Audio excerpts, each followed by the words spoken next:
Stories. एक सुंदर गांव में एक बुद्धिमान नारी रहती थी। उसका नाम था लीला। वह गांव की सभी समस्याओं का समाधान निकालती थी और लोगों की मदद करती थी। गांव के लोग उसे बहुत सम्मान देते थे। एक दिन गांव में एक प्रसिद्ध ऋषि आए। उनका नाम था आनंद। ऋषि ने गांव में शांति और प्रसन्नता देखकर लीला की प्रशंसा की।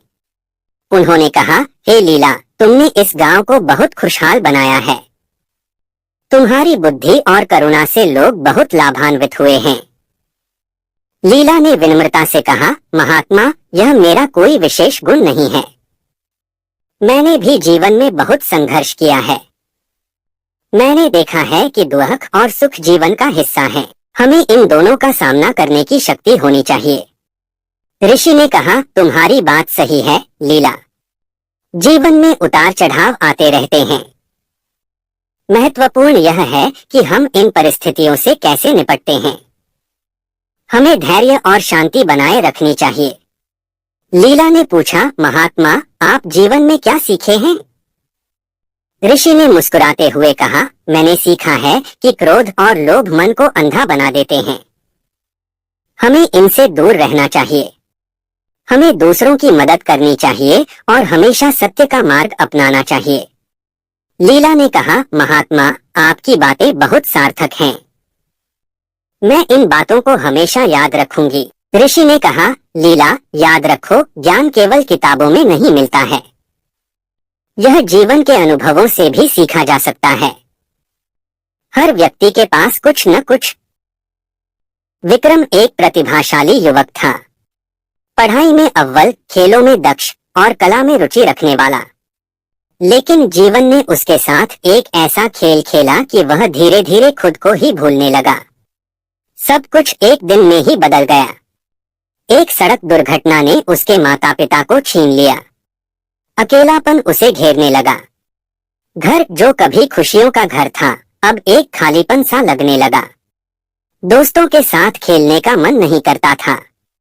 पढ़ाई में मन नहीं लगता था।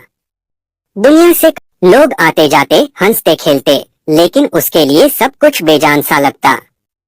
खाने पीने में भी रुचि नहीं रही। शरीर दुर्बल होता जा रहा था। एक दिन उसके पड़ोसी ने उसे देखा। उनकी चिंता बढ़ गई।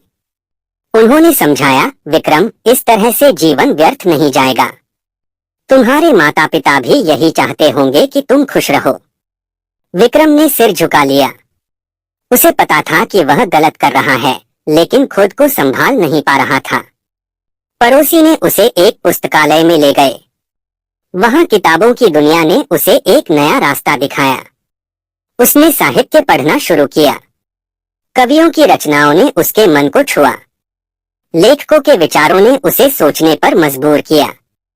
धीरे धीरे उसे जीवन का एक नया अर्थ दिखने लगा। उसने महसूस किया कि वह अकेला नहीं है। दुनिया में भी ऐसे लोग हैं जिन्होंने दुख झेले हैं, लेकिन उन्होंने जीवन से हार नहीं मानी। उन्होंने अपने दुखों को अपनी ताकत बनाया। उसने खुद को साहित्य की दुनिया में खो दिया। लिखना शुरू किया। अपने दुखों को शब्दों में ढालने लगा। धीरे धीरे उसके अंदर एक नई ऊर्जा का संचार हुआ। उसने सोचा, मेरे माता पिता चाहते होंगे कि मैं कुछ करूं। मैं अपने जीवन को सार्थक बनाऊं। उसने एक साहित्यिक संस्था बनाई। युवाओं को लेखन के लिए प्रोत्साहित किया। उनकी प्रतिभा को निखारा।